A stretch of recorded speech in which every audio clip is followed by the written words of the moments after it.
Il était une fois, dans un petit village isolé entouré de collines verdoyantes et de rivières cristallines, une jeune femme nommée Penda, dont la beauté était la fierté du village. Pourtant, Penda ne s'en contentait pas. Elle rêvait d'être la plus belle de toutes, d'avoir un visage que nul ne pourrait oublier. Elle passait des heures devant un petit miroir, chérissant chaque détail de son reflet. Un jour, une voyageuse mystérieuse, vêtue d'un grand manteau sombre, traversa le village. Elle tendit à Penda un miroir en lui chuchotant « Ce miroir est spécial. Il peut te montrer ta beauté parfaite.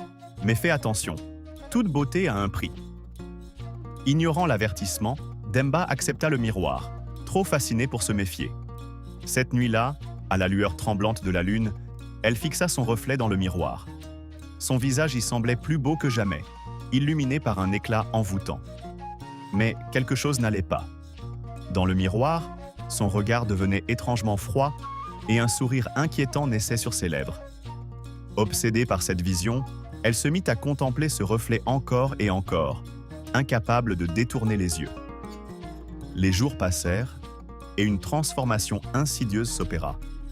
Penda, qui était autrefois radieuse, commença à paraître épuisée.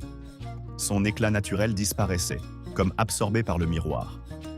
Sa peau perdait de sa chaleur et ses yeux, autrefois si expressifs, s'éteignaient peu à peu.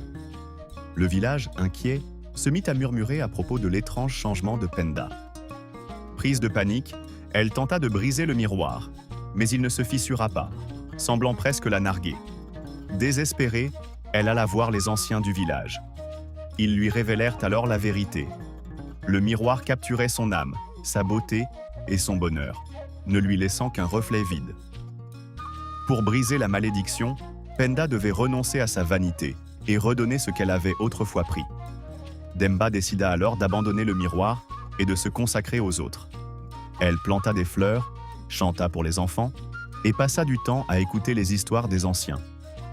Peu à peu, son vrai visage, plus lumineux et plus serein que jamais, revint. Elle avait compris que la vraie beauté ne se trouvait pas dans un reflet parfait, mais dans la lumière de son cœur. Quant au miroir, on raconte qu'il disparut une nuit d'orage, emporté par le vent et la pluie, et personne ne l'a jamais revu depuis.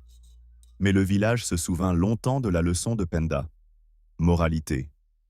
La beauté véritable ne peut être capturée par un simple reflet.